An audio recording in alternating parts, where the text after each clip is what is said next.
Hello students, भौतिक विज्ञान की क्लास में फिर से आपका स्वागत है। कल हम रैखिक कल हम रैखिक आवर्धन के बारे में पढ़ रहे थे और हमने उसकी डेफिनेशंस और फॉर्मूला ज्ञात किया था। लास्ट में हम उसकी अथवा वाली डेफिनेशन देख रहे थे, वह अधूरी रह गई थी, जिसको हम आज पूरा करते हुए अगला टॉपिक स्टार्ट करेंगे। तो कल हमने रैखिक आवर्धन का फॉर्मूला पढ़ा था, m बराबर I अपॉन O, और ये होता था माइनस V अपॉन U के बराबर।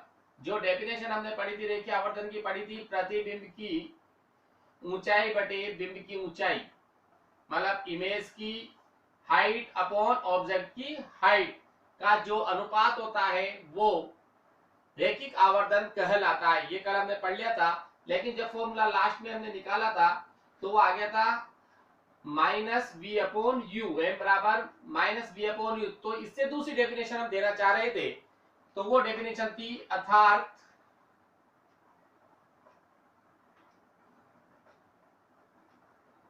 v किसकी दूरी होती है बेटा? v किसकी दूरी होती है?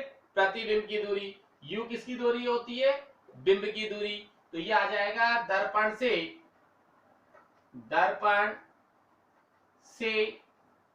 प्रतिबिंब, दर्पण से प्रतिबिंब की दूरी। ऊपर तो प्रतिबिंब की दूरी, तो प्रतिबिंब की दूरी आ गई, दर्पण से प्रतिबिंब की दूरी, तथा नीचे क्या है? बिंब, तथा बिंब की दूरी का अनुपात रैखिक आवर्धन कहलाता है। रैखिक आवर्धन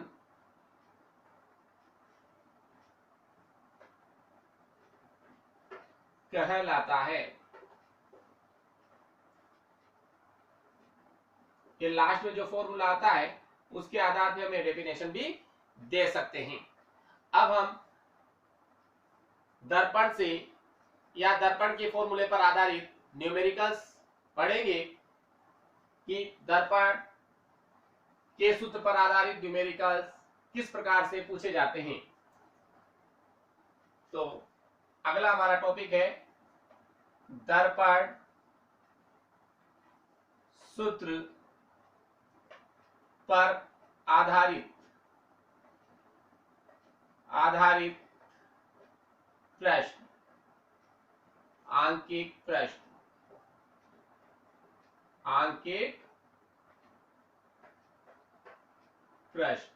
मतलब न्यूमेरिकल्स देख रहे हैं हम। जो दर्पण सूत्र हमने पढ़ा है और जो रैखिक आवर्धन पढ़ा है उस पर आधारित न्यूमेरिकल्स हम पढ़ने जा रहे हैं आज। तो देखें, पहला क्वेश्चन हम देखते हैं कि एक वस्तु की लंबाई, कुछ भी क्वेश्चन ले सकते हैं हम। एक वस्तु की लंबाई 10 सेंटीमीटर है, वह प्रतिबिंब 5 सेंटीमीटर का बनता है। एक वस्तु की लंबाई 10 सेंटीमीटर, वह प्रतिबिंब 5 सेंटीमीटर का बनता है। तो अवतल दर्पण के लिए आवर्धन ज्ञात कीजिए। तो उस अवतल दर्पण के लिए मुझे आवर्धन मैग्निफिकेशन का मान ज्ञात करना है, मतलब आवर्धन का मान हमें ज्ञात करना है। किसके लिए? जो वैल्यू हमें दी जा रही है। तो जो हमें दिया गया है क्वेश्चन है मेरे पास, क्वेश्चन फर्स्ट अभी अपन ले रहे हैं। देखो, पहला क्वेश्चन है कि एक वस्तु की लंबाई, जो वस्तु है, पहले क्वेश्चन लिख देता हूं मैं। एक वस्तु की लंबाई एक वस्तु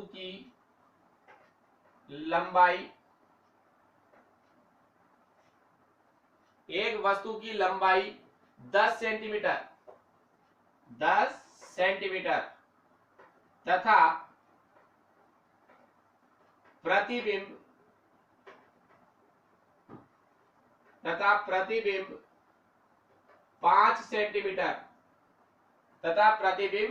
5 सेंटीमीटर का बनता है।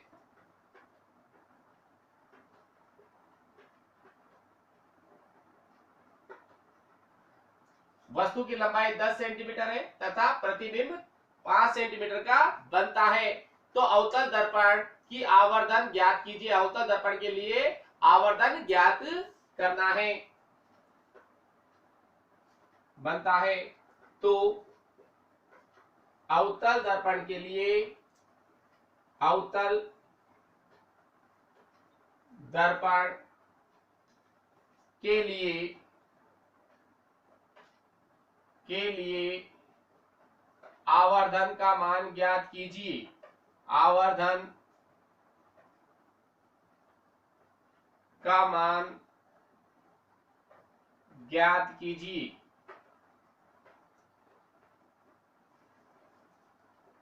के लिए में आवर्धन का मान ज्ञात करना है।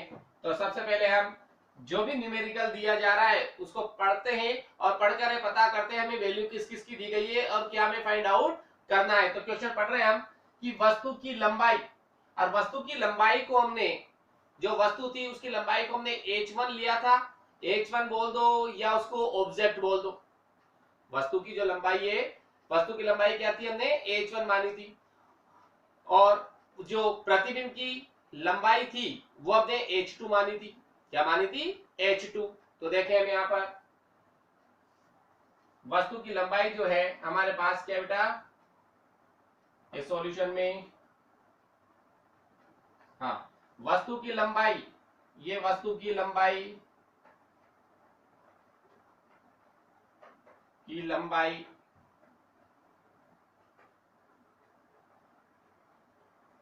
h1 बराबर 10 सेंटीमीटर। आगे प्रतिबिंब 5 सेंटीमीटर का बनता है। तो प्रतिबिंब की ऊंचाई क्या दे रखी है, ये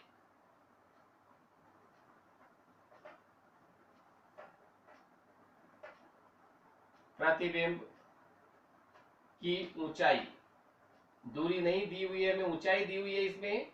प्रतिबिंब की ऊंचाई h2 बराबर कितना है अपने पास, 5 सेंटीमीटर। 5 सेंटीमीटर और अवतल दर्पण है तो प्रतिबिंब कहां बनेगा, इसमें नीचे बन रहा है। अवतल दर्पण में प्रतिबिंब नीचे बन रहा है इसमें, तो क्या जाएगा, -5 सेंटीमीटर। तो ये आ गया 5 सेंटीमीटर, क्योंकि वस्तु से छोटा है, ये वस्तु से छोटा है तो इधर की ओर ही बनेगा। आभासी में केवल एक ही कंडीशन आती है कि जो वस्तु से बड़ा अगर प्रतिबिंब बन रहा है तो आभासी होता है, वो प्लस में लिया जा सकता है दर्पण से दूसरी ओर जो बनता है। लेकिन ये वस्तु से छोटा है तो नेचुरल है। ये जिधर दर्पण रखा हुआ है, इधर जैसे दर्पण है ये अवतल दर्पण, तो ये प्रतिबिंब भी क्या हो रहा है, इधर की ओर ही बन रहा है। प्रतिबिंब यहाँ वस्तु रखी तो प्रतिबिंब इधर ही बन रहा है। तो ये हो गया, हमें निकालना है आवर्धन।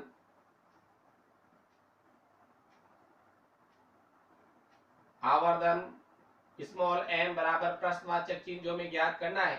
तो चूंकि आवर्धन m का फॉर्मूला हम जानते हैं, आवर्धन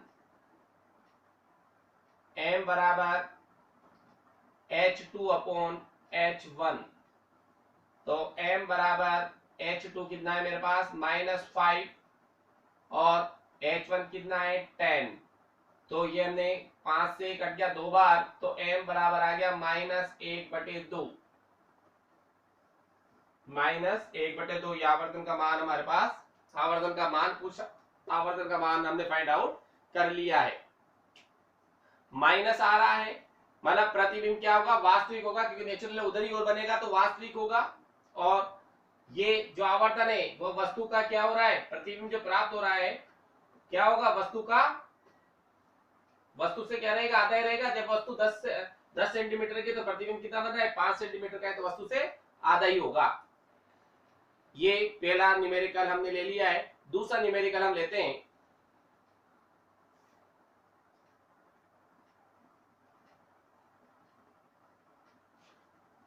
नेक्स्ट न्यूमेरिकल कुछ भी ले लो। एक अवतल दर्पण के सामने 15 सेंटीमीटर की दूरी पर कोई वस्तु रखी हुई है। एक अवतल दर्पण के सामने 15 सेंटीमीटर की दूरी पर कोई भी अवतल दर्पण है, उसके सामने 15 सेंटीमीटर की दूरी पर एक वस्तु रखी हुई है। दर्पण द्वारा बने प्रतिबिंब की प्रकृति एवं आवर्धन ज्ञात कीजिए। मतलब उस दर्पण के द्वारा जो प्रतिबिंब बन रहा है उसकी प्रकृति कैसी होगी, उसकी प्रकृति, उसकी स्थिति कैसी होगी, आवर्धन भी ज्ञात करना है और उसकी फोकस दूरी कुछ भी मान ले हम, जैसे सपोज 10 सेंटीमीटर दे रखी है। तो अगला क्वेश्चन हम लिख रहे हैं नेक्स्ट न्यूमेरिकल। अवतल दर्पण, एक अवतल दर्पण के सामने, एक अवतल दर्पण, एक अवतल दर्पण के सामने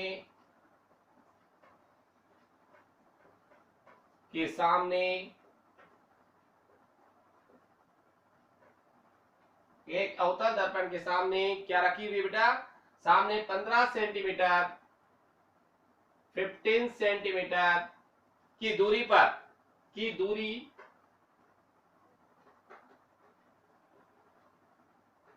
एक अवतल दर्पण के सामने 15 सेंटीमीटर की दूरी पर कोई वस्तु रखी हुई है, दूरी पर कोई वस्तु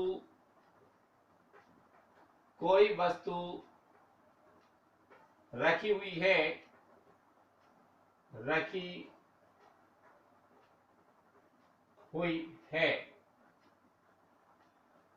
एक अवतल दर्पण के सामने 15 सेंटीमीटर की दूरी पर कोई वस्तु रखी हुई है, दर्पण की फोकस दूरी 10 सेंटीमीटर है, दर्पण की फोकस दूरी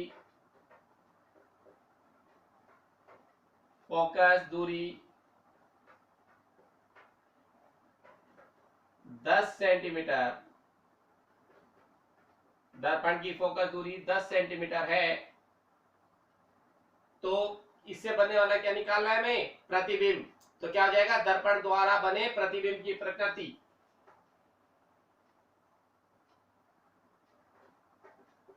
तो दर्पण द्वारा बने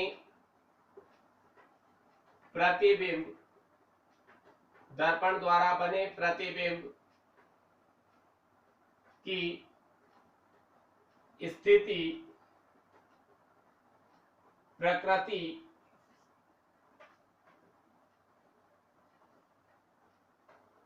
तथा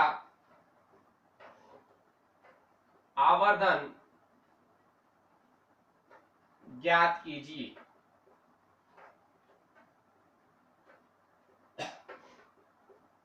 आवर्धन ज्ञात कीजिए, मतलब हमें क्वेश्चन दिया हुआ है, एक अवतल दर्पण के सामने 15 सेंटीमीटर की दूरी पर कोई वस्तु रखी हुई है, दर्पण की फोकस दूरी 10 सेंटीमीटर है, तो दर्पण द्वारा बने प्रतिबिंब की स्थिति, प्रकृति एवं आवर्धन ज्ञात कीजिए। मतलब जो कंडीशन हमें दे रखी है उस कंडीशन को पहले हम समझें। सबसे पहले तो क्वेश्चन पढ़ के पता करना है कि हमें क्या क्या दिया गया है, गिवन कंडीशंस पहले लिख लेंगे और जो अननोन कंडीशन है जो हमें ज्ञात करनी है वो लिखकर प्रश्नवाचक चिन्ह लगा देंगे। तो देखिए सबसे पहले क्वेश्चन पढ़ा मैंने, पहली लाइन पढ़ रहा हूं, एक अवतल दर्पण के सामने 15 सेंटीमीटर की दूरी पर वस्तु रखी हुई है, तो वस्तु की दूरी क्या है 15 सेंटीमीटर। तो ये आ गया हमारे पास वस्तु की दूरी, वस्तु की दूरी, और वस्तु की दूरी को हम क्या लिखते हैं, यू से प्रदर्शित करते हैं। तो ये वस्तु की दूरी स्मॉल यू बराबर -15 सेंटीमीटर। हम जानते हैं, मैंने नोट पे लिखवाया था पहले आपको प्रीवियस क्लास में, कि वस्तु की दूरी सदैव ऋणात्मक ली जाती है, चाहे अवतल दर्पण हुआ चाहे उत्तल दर्पण हुआ, हर कंडीशन में यू सदैव क्या रहेगा, ऋणात्मक ही रहेगा। आगे पढ़ा हमने क्वेश्चन को, दर्पण की फोकस दूरी 10 सेंटीमीटर है, तो अवतल दर्पण की फोकस दूरी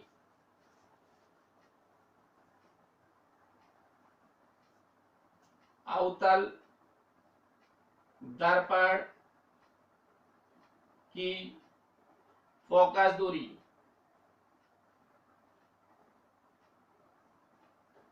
स्मॉल एफ।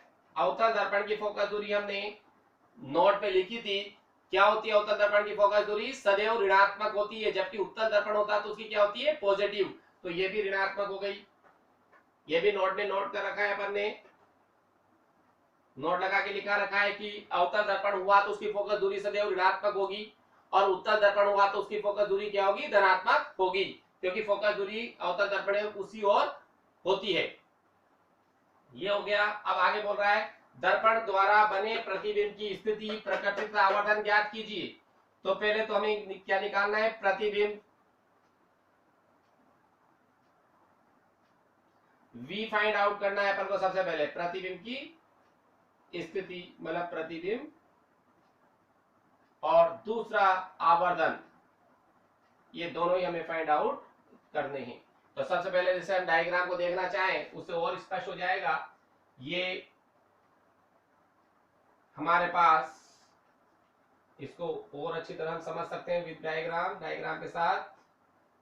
ये अवतल दर्पण है, हम जानते हैं अवतल दर्पण में उभार वाला भाग पॉलिश्ड होता है और दबा हुआ भाग परावर्तक पृष्ठ होता है। ये मुख्य अक्ष है इस अवतल दर्पण का, ये मुख्य अक्ष, ये मुख्य अक्ष है इसका। अब बात करें हम कि इसने क्या दे रखा है हमें, यहां पर देखें तो फोकस दूरी 10 सेंटीमीटर है। फोकस दूरी कितनी इसकी, 10 सेंटीमीटर। तो ये फोकस दूरी ले ली मैंने, सपोज ये कितनी है, यहाँ पर ये फोकस दूरी आ गई हमारे पास 10 सेंटीमीटर, ये एफ है। और इससे डबल जाओगे तो ये वक्रता केंद्र आ जाएगा यहाँ पर 20 सेंटीमीटर पर, ये सी इसका वक्रता केंद्र, सपोज अगर मानते हैं तो, ठीक है। और ये 10 सेंटीमीटर, कितना है ये, 10 सेंटीमीटर। पॉजिटिव नेगेटिव अपन कंडीशन में यूज करेंगे। ये ध्रुव ओ है और वस्तु रखी हुई है 15 सेंटीमीटर की दूरी पर। किस पर, अब देखो अगर यहां से ध्यान से देखा जाए तो और चीज क्लियर है कि फोकस, ये वस्तु जो है ये तो हो गया 10 सेंटीमीटर पे फोकस दूरी, और 15 सेंटीमीटर पर वस्तु रखी हुई है। तो वस्तु रखी हुई है सी और एफ के मध्य, सी और एफ के मध्य वस्तु रखी हुई है। तो यहां से देखते हैं हम, यहां पर ये वस्तु है, इस वस्तु से चलने वाली वस्तु ए भी नाम डाल दें हम इसका। यहां से चलने वाली किरण, मुख्य अक्ष के समांतर जो किरण चलेगी वो परावर्तन के पश्चात मुख्य फोकस से होकर गुजरती है। कहां से होकर गुजरती है, मुख्य फोकस से होकर गुजरती है। और जो किरण मुख्य फोकस से जाएगी, जो किरण मुख्य फोकस से होकर जाएगी,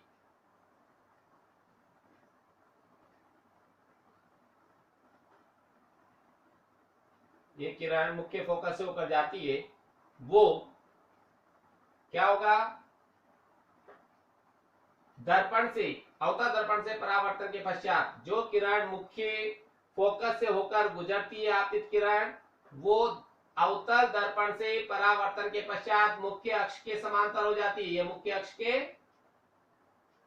समांतर हो गई, और ये मुख्य अक्ष के समांतर होने के बाद ये एक दूसरे को ए डैश पर क्रॉस करती है, और यहां पर बनेगा इसका प्रतिबिंब ए डैश बी डैश, जो कि उल्टा होगा, वो तो अभी सब सामने आ जाएगा, और इसी ओर बनेगा। इसलिए v का मान भी नेगेटिव ही प्राप्त होगा। अभी न्यूमेरिकल सोल्व करते ऑटोमेटिक ये कंडीशन क्लियर हो जाएगी। तो देखते हैं हम, ये v और a, ये डायग्राम तो हमने बना दिया है समझने के लिए, लेकिन वो सब चीजें ऑटोमेटिक, हमें पेपर में डायग्राम बनाने की आवश्यकता नहीं है, केवल हम समझे इसलिए बनाया है, केवल हमें न्यूमेरिकल सोल्व करना है। अब देखें यहाँ पर हमें v बराबर प्रश्नवाचक चिन्ह है, m बराबर आवर्धन निकालना है, एक v का मान निकाला है। तो हम जानते हैं दर्पण सूत्र से, दर्पण सूत्र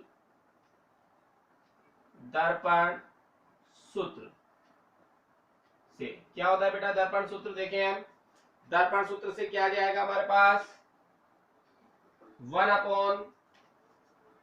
अपॉन f बराबर 1 upon v plus 1 upon u। तो देखें हम 1 अपॉन f बराबर 1 upon v plus 1 upon u। तो यहाँ पर u और f का मान हमारे पास है, हमें v का मान निकालना है। तो ऐसा करें, इसको हम इधर पक्षांतर कर देते हैं। तो ये हो गया आपके पास 1 अपॉन v बराबर 1 upon f minus 1 upon u। ये 1/v इधर रखा हमने और 1/u को इधर ले गए, तो 1/f माइनस 1/u। अब इनमें हमारे पास जो वैल्यू है u और f, इसकी वैल्यू पुट कर देते हैं। तो 1/v बराबर 1/f का मान कितना है मेरे पास -10, तो 1/-10, यहां पर माइनस, इधर कितना u का मान माइनस में, तो ये -1/15। यहां पे सोल्व किया हमने, तो 1/v बराबर -1/10, माइनस माइनस हो गया प्लस 1/15। अब इसका एलसीएम हम ले सकते हैं, 30 इसका एलसीएम आ जाएगा। ये हमने एलसीएम ले लिया यहाँ पर 30 एलसीएम आ गया। 1/v बराबर 30 एलसीएम ले रहे हैं हम, 15 और 10 का 30 एलसीएम ले रहे हैं। 10 से 30 डिवाइड होगा 3 बार, 3 को 1 से मल्टीप्लाई किया तो -3, यहाँ प्लस का चिन्ह प्लस। 15 से 30 2 बार डिवाइड, 2 को 1 से मल्टीप्लाई किया तो 2, तो ये आ गया अपने पास 1/v, this is equal to -3 में से +2 जाएगा तो -1 बचेगा अपॉन 30। इसको अपने उलट दिया तो v बराबर, जब LHS को उल्टा करेंगे तो RHS भी उल्टा हो जाएगा, तो v बराबर आ गया -30 सेंटीमीटर। यूनिट लगाना ना भूले, यूनिट लगाएं, क्योंकि हमें जो वैल्यू दे रखी है सेंटीमीटर में दे रखी है। तो v बराबर -30 सेंटीमीटर। तो किस पे प्रतिबिंब कितनी दूरी पर होगा? 30 सेंटीमीटर पर, और जिधर वस्तु रखी हुई है उधर की ओर ही होगा। m की बात करें हम, आवर्धन भी निकाल लेते हैं पहले। चूंकि आवर्धन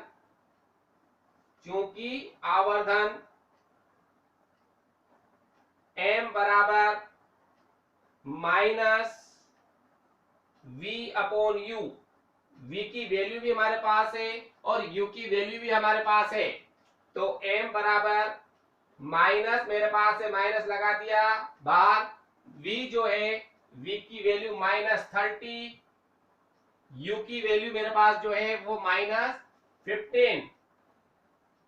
इस माइनस से ये माइनस कैंसिल, और 30 15 से 2 बार कैंसिल हो जाएगा। कितनी बार? 2 बार। तो m बराबर हमारे पास आ गया -2। तो ये आवर्धन की वैल्यू निकली आई -2 का मतलब हो गया यहाँ पर 2 का, कि जो प्रतिबिंब होगा वह वस्तु से दुगुना होगा, दुगनी ऊंचाई का मतलब 2 गुना होगा। वस्तु जैसे 15 सेंटीमीटर की तो 30 सेंटीमीटर का प्राप्त होगा। तो यहाँ स्पष्ट हो रहा है, ये रहा हमारे पास कि वस्तु कितनी थी 15 सेंटीमीटर की, तो उससे वस्तु क्या हो रही 30 सेंटीमीटर दूरी पर प्राप्त हो रही है।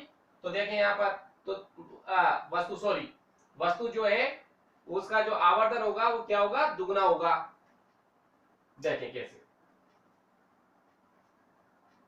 ये हो गया। तो देखो इसके आधार पर क्या आंसर दे सकते हैं हम? -2 का मतलब, माइनस का मतलब क्या हो गया? माइनस का मतलब हो गया -m का मतलब अगर नेगेटिव प्राप्त होता है तो प्रतिबिंब सदैव वास्तविक होगा। मतलब m का मान अगर माइनस आ रहा है तो प्रतिबिंब वास्तविक होगा। और क्या होगा? वास्तविक होगा तो उल्टा भी होगा, प्रतिबिंब वास्तविक उल्टा, इससे पता लग गया। और कहां पर 30 सेंटीमीटर? तो वस्तु से बड़ा, स्पष्ट आ रहा है यहाँ पर वस्तु से बड़ा आ रहा है, क्योंकि 2 गुना आवर्धित प्राप्त हो रहा है। तो देखें यहाँ पर, अब देख लेते हैं कैसे प्राप्त होगा, ये भी चेक कर लो तुम कितना गुना होगा। देखो, क्योंकि 2 गुना जो बोल रहे हैं उसको भी स्पष्ट कर सकते हैं, क्योंकि H2/H1 यहां आ जाएगा अपने पास, क्योंकि m बराबर H2/H1, तो ये हो गया मेरे पास -2 बराबर H2/H1, मतलब H1 बराबर H2 बराबर -2H1, मतलब क्या हो गया? 2 गुना। मतलब जो प्रतिबिंब तुम्हें प्राप्त होगा वो कितना होगा? 2 गुना। कितना प्राप्त होगा? प्रतिबिंब 2 गुना। अतः प्रतिबिंब क्या होगा? वास्तविक उल्टा और वस्तु से बड़ा होगा। तो इसका रीजन हम दे सकते हैं, यहाँ पर नीचे लिख सकते हैं, इसमें रीजन लिख सकते हैं हम। क्या लिखेंगे रीजन, क्या सॉरी इसका आंसर आप दे सकते हैं, क्योंकि इसने क्वेश्चन में पूछा था कि प्रतिबिंब की स्थिति, प्रकृति तथा आवर्तन ज्ञात की। तो आवर्तित तो होगा क्योंकि 2 गुना है वस्तु से, कितना गुना है, 2 गुना, तो आवर्तित हो जाएगा। तो यहां लिख सकते हैं अपन प्रतिबिंब दर्पण से 30 सेंटीमीटर दूर, और कहां बनेगा, बाईं ओर, किधर बनेगा, बाईं ओर। तो यहां लिख दो प्रतिबिंब, प्रतिबिंब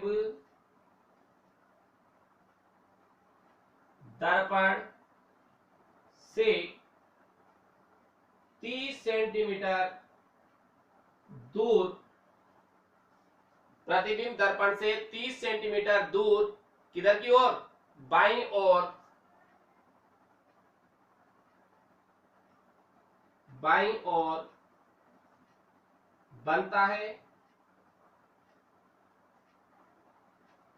और लेफ्ट साइड की ओर ही बनेगा ये। प्रतिबिंब दर्पण से 30 सेंटीमीटर दूर बाईं ओर बनता है, और स्थिति क्या होगी इसकी, बाईं ओर बनता है, जो वास्तविक उल्टा, जो क्या होगा, वास्तविक उल्टा एवं वस्तु से बड़ा होगा, जो वास्तविक उल्टा, वास्तविक उल्टा एवं वस्तु से बड़ा होगा। यहां पर हम ध्यान दें, अगर m का मान नेगेटिव प्राप्त होता है, m का मान निकालने पर नेगेटिव प्राप्त होता है, तो जो प्रतिबिंब होंगे वो वास्तविक प्रतिबिंब होंगे, और m का मान धनात्मक प्राप्त होता है तो प्रतिबिंब आभासी होंगे। ये m की वैल्यू के आधार पर हमें पता लग जाएगा। जब अब ये भी पता लग जाएगा m से जैसे वास्तविक होगा तो उल्टा होगा। अगर m का अगर नेगेटिव पॉजिटिव से अगर नेगेटिव है तो क्या होगा, m का मान नेगेटिव है तो क्या होगा, प्रतिबिंब वास्तविक, और वास्तविक होगा तो क्या हो जाएगा, उल्टा। दूसरा, अगर m का मान पॉजिटिव है तो प्रतिबिंब आभासी, और आभासी है तो सीधा। ये हमें m की वैल्यू से पता लग जाता है। नेक्स्ट क्वेश्चन हम देखें,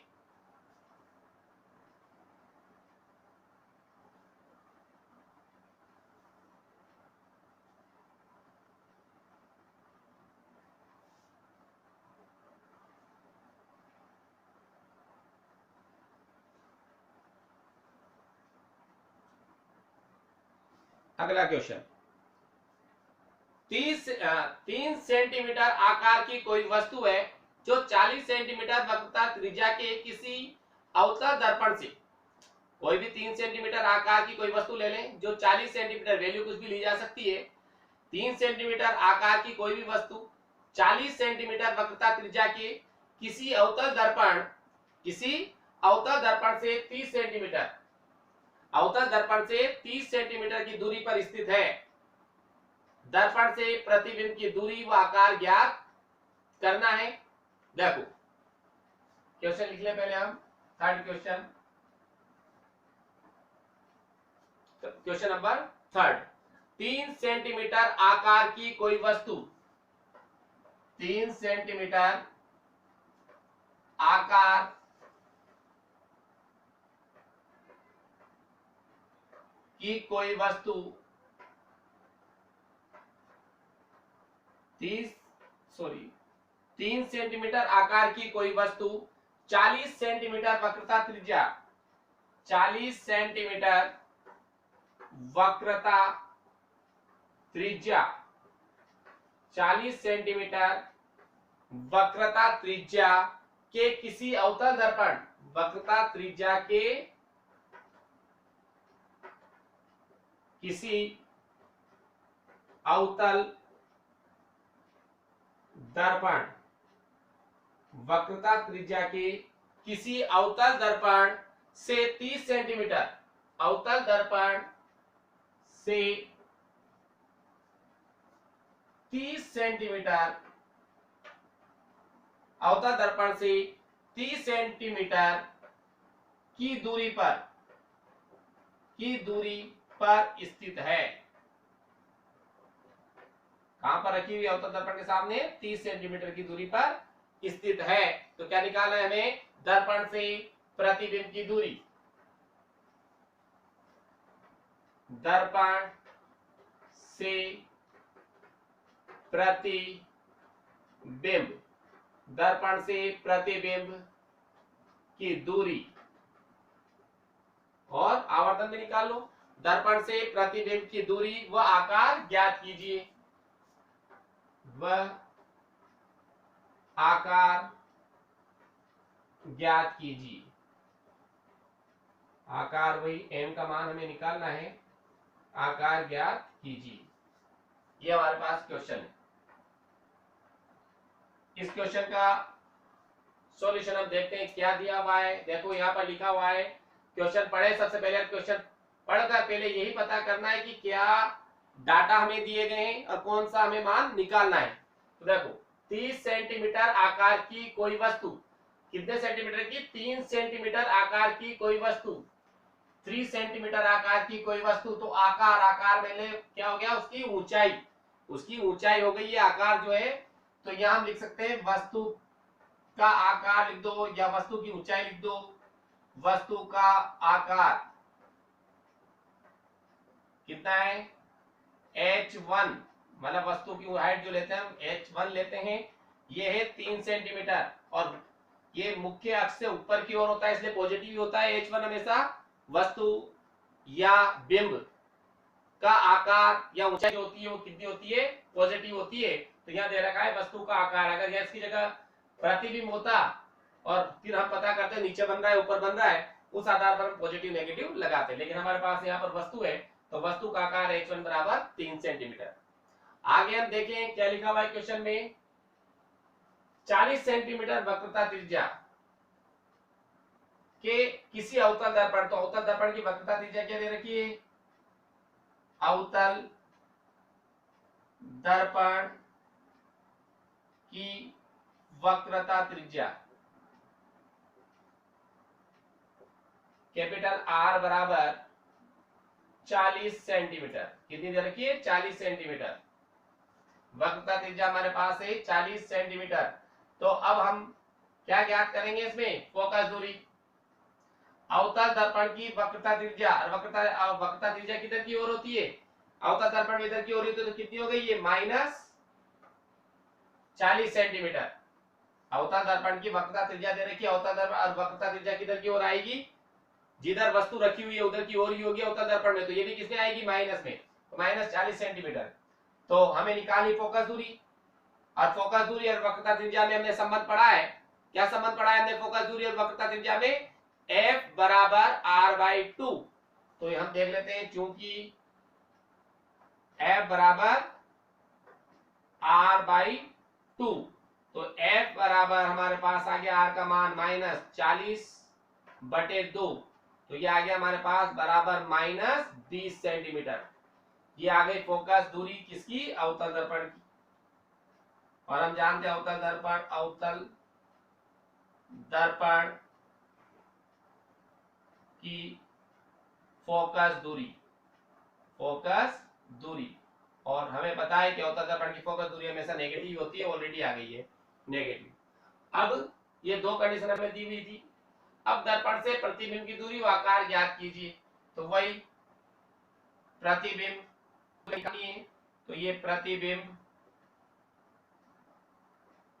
की दूरी v बराबर प्रश्नवाचक चिन्ह। अब देखते हैं क्या प्राप्त होता है क्या नहीं होता है। तो देखो वस्तु कहां रखी हुई है? 30 सेंटीमीटर की दूरी पर। तो वस्तु की दूरी भी लिख लो पहले। क्या दिया हुआ है? वस्तु की दूरी, या ऊपर ही लिख सकते हो तुम। अवतल दर्पण से 30 सेंटीमीटर की दूरी पर स्थित है। तो वस्तु की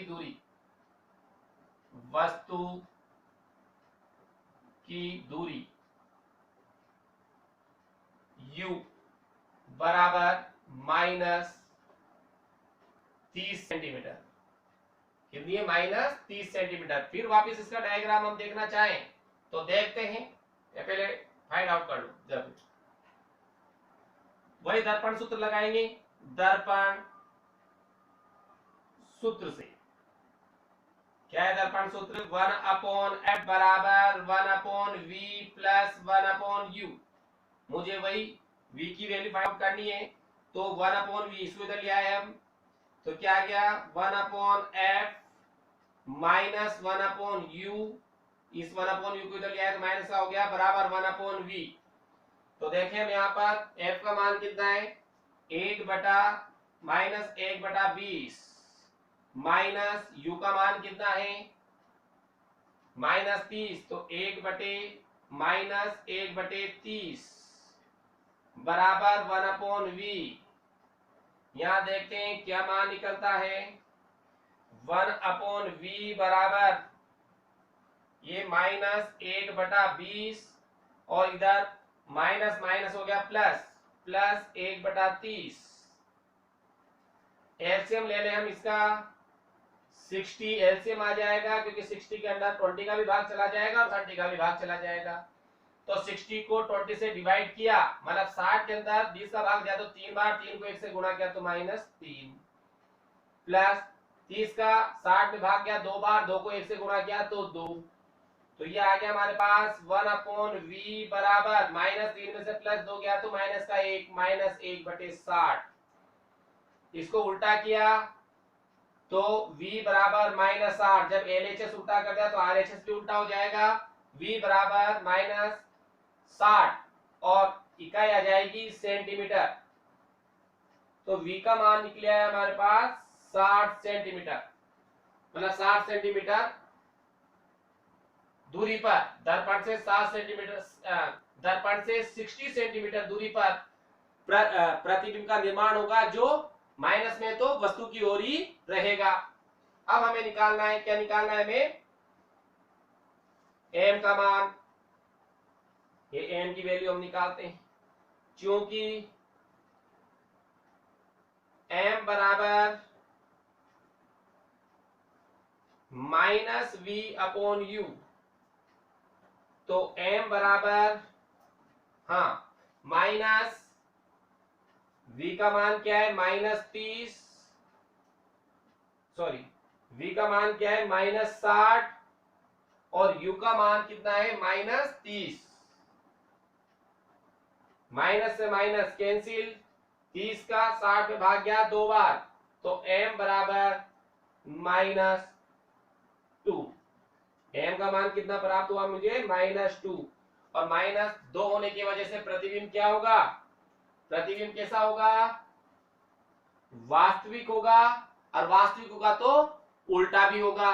क्या होगा, वास्तविक के साथ साथ उल्टा भी रहेगा, और उल्टे के साथ साथ क्या हो जाएगा तुम्हारे पास, क्या होगा बताइए, उल्टा होगा और 2 गुना प्राप्त होगा। 2 गुना मतलब बड़ा होगा। क्या होगा ये, बड़ा। तो हम क्या लिख सकते हैं, प्रतिबिंब दर्पण से, प्रतिबिंब दर्पण से 60 सेंटीमीटर दूरी पर बिंब की ओर ही, या दाईं ओर बाईं ओर में तो भूल जाओ, तो बिंब की ओर, जिधर वस्तु उधर लिख दो, बिंब की ओर ही बनेगा। और ये क्या होगा, वास्तविक, उल्टा एवं बड़ा होगा। ठीक है, इसको हम वही पता कर सकते हैं वापिस कि ये देखो बड़ा आ रहा है कि क्या आ रहा है। तो देखें हम, चूंकि फॉर्मूला मेरे पास है, चूंकि H2m बराबर, चूंकि m बराबर H2/H1, ये फॉर्मूला होता है m बराबर H2/H1। तो इसकी जगह ये वैल्यू पुट कर दी जाए तो क्या जाएगा, इसमें वैल्यू रखने पर, देख लो वैल्यू रखकर कितना प्राप्त होता है। तो यहां पर हम वैल्यू रखते हैं तो कितनी प्राप्त हो रही है, या डायरेक्ट पूरा सोल्व करना चाहो तो H2m बराबर H2/H1 बराबर -v/u, ये भी लिख सकते हैं। तो सोल्व करें कितना प्राप्त हो रहा है, ये v और u का मान निकाल के देखते हैं। तो देखो कितना वैल्यू आ रहा है, सोल्व करें इसको, कितना आएगा, सोल्व करके बताओ मुझे 2 मिनट, और बताओ कितना आता है, फिर मैं सोल्व करता हूं, उससे मैच करना है इसको, बताओ।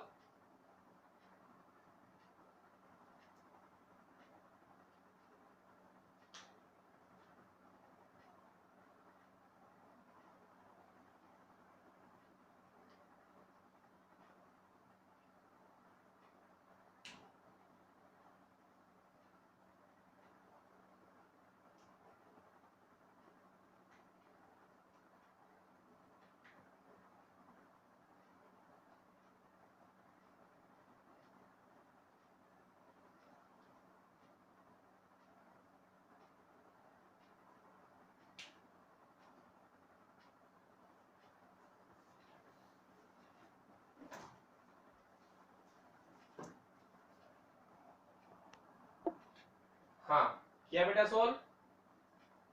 देखें अब कि कितना प्राप्त होता है। आपने जो इसको सोल्व किया है उसको इससे मैच करना। ये हो गया हमारे पास H2 कितना है, H2 हाइट हमारे पास है, ये तो आवर्धन का मान आ गया, कोई दिक्कत नहीं है। हाइट हमें निकालना है कि हाइट कितनी होगी इसकी प्रतिबिंब की, तो H2 फाइंड आउट करना है। तो H2 बराबर minus V upon U multiply H1। मैंने लिख रखा था पूरा, तुम्हें कुछ भी नहीं करना था कि H1 की वैल्यू तुम्हारे पास है। H1 कितना है 3, तो ये आ गया H2 बराबर माइनस, ये हमारे पास है सही जो हमने निकाला था पहले, माइनस 60 बटे माइनस 30 मल्टीप्लाई H का मतलब कितना है, इसका मान 3। तो ये माइनस से माइनस कैंसिल, तो ये आ गया मेरे पास कितना आ गया बेटा, H2 बराबर माइनस ये हो गया 2 और ये हो गया मल्टीप्लाई 3, मतलब H2 बराबर आ गया कितना, -6 सेंटीमीटर। तो जो वस्तु प्रतिबिंब की जो ऊंचाई है वह कितनी होगी 6 सेंटीमीटर, जबकि वस्तु की ऊंचाई कितनी है 3 सेंटीमीटर। तो देखिए माइनस का मतलब प्रतिबिंब कहाँ है, कौन सा है, वास्तविक है और नीचे की ओर बन रहा है उल्टा। तो यहां से स्पष्ट हो रहा है कि जो आवर्धन आ रहा है ये -2, तो कितना प्राप्त हो रहा है, 2 गुना प्राप्त हो रहा है, मतलब वस्तु की ऊंचाई का 2 गुना प्राप्त होगा, मतलब ये दुगुना होगा। तो इसके आधार पर हम क्या लिख सकते हैं, आंसर क्या लिख सकते हैं कि जो प्रतिबिंब है, प्रतिबिंब दर्पण से 60 सेंटीमीटर की दूरी पर, प्रतिबिंब लिख सकते हैं, इसका आंसर हम लिख सकते हैं प्रतिबिंब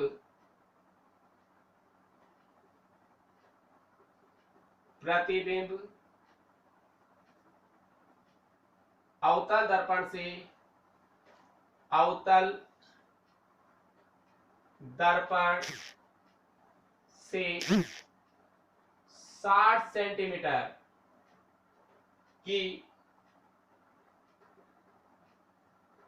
दूरी पर बिंब की ओर, इधर और बिंब की ओर, जिधर बिंब है उधर की ओर ही बनेगा, बिंब की ओर बनता है,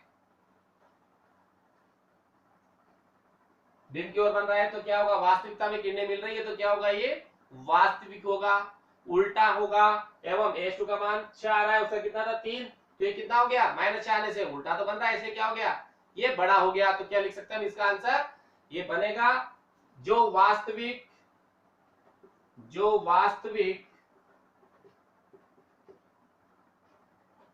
उल्टा एवं वस्तु से बड़ा होगा। ये इस तीसरे क्वेश्चन का आंसर होगा। चाहे तो इसको हम डायग्राम के थ्रू भी समझ सकते हैं। अगला क्वेश्चन हम और देखें कि कोई 25 सेंटीमीटर, ऐसा कैसा क्वेश्चन है, कोई 25 सेंटीमीटर वक्रता त्रिज्या के किसी अवतल दर्पण से, 25 सेंटीमीटर वक्रता त्रिज्या के अवतल दर्पण से 10 सेंटीमीटर और 5 सेंटीमीटर की दूरी पर रखी है कोई वस्तु, प्रत्येक स्थिति में प्रतिबिंब की स्थिति, प्रकृति और आवर्तन ज्ञात कीजिए। सेम ऐसा कैसा ही क्वेश्चन है। ये क्वेश्चन मैं आपको सोल्व करने के लिए दे रहा हूं, जिसे आपको हल करना है।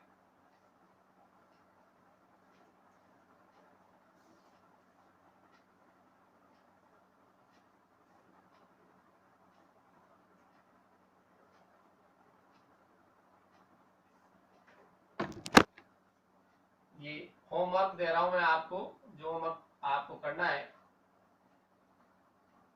पहले आप ये क्वेश्चन सोल्व करेंगे, फिर आपको नहीं आते हैं, मतलब मैं क्वेश्चन नेक्स्ट क्लास में क्वेश्चन को सोल्व करके बताऊंगा, आपने जो सोल्व किए उससे मैच करना, कहाँ गलती होती है कहाँ नहीं होती है, सही होते हैं तो आपको पता लग जाएगा कि तुम्हें ये टॉपिक समझ में आ गया है। देखें कोई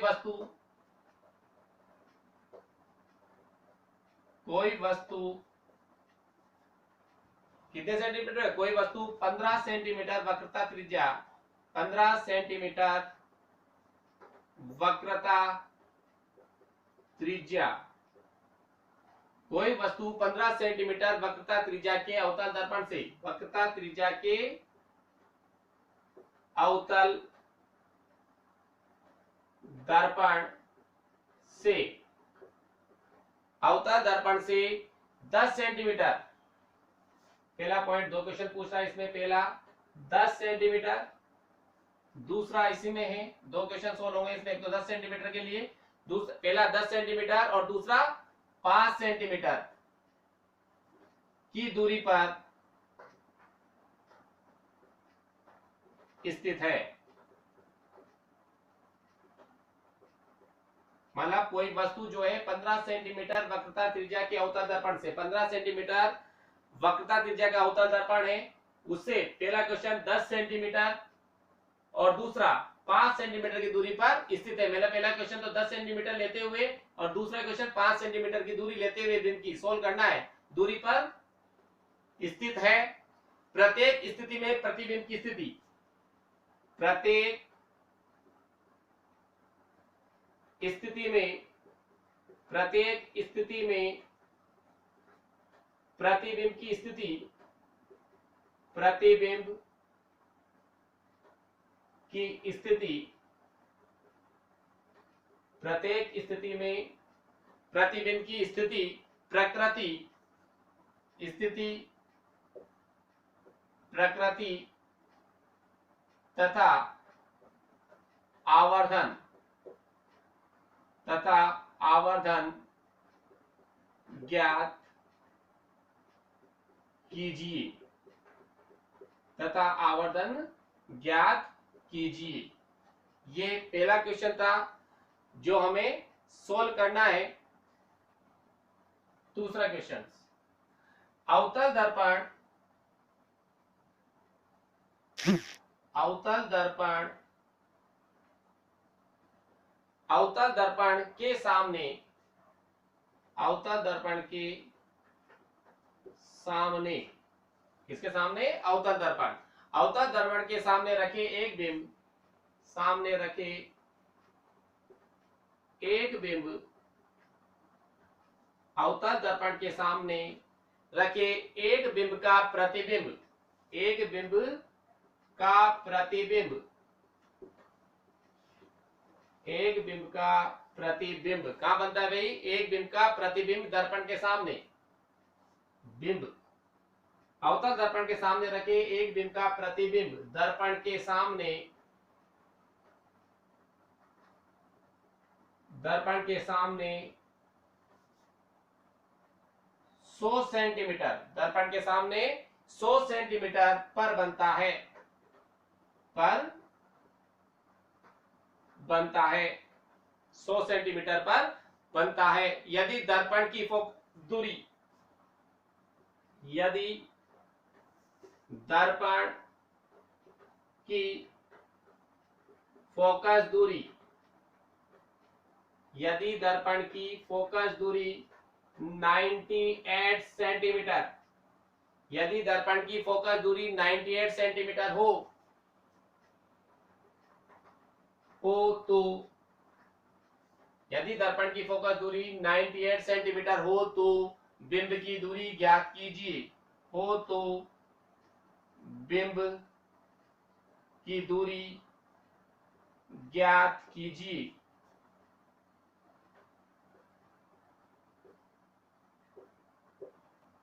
ये दोनों न्यूमेरिकल आपको सॉल्व करने और सॉल्व करके रखने। जैसे कल मैं अगली क्लास लूंगा उसमें इन दोनों क्वेश्चंस को, जो दोनों हमारे क्वेश्चंस न्यूमेरिकल्स हैं, इनको सॉल्व करूंगा। आपको इनको मैच करना है कि आपने जो न्यूमेरिकल किए हैं वो सही है या गलत है। इससे हम ये टैली कर पाएंगे कि जो टॉपिक आपको पढ़ाया गया है, जो न्यूमेरिकल समझाए गए, वो आपको ढंग से समझ में आए या नहीं आए। आज की क्लास हम यहीं ड्रॉप करेंगे। थैंक्स।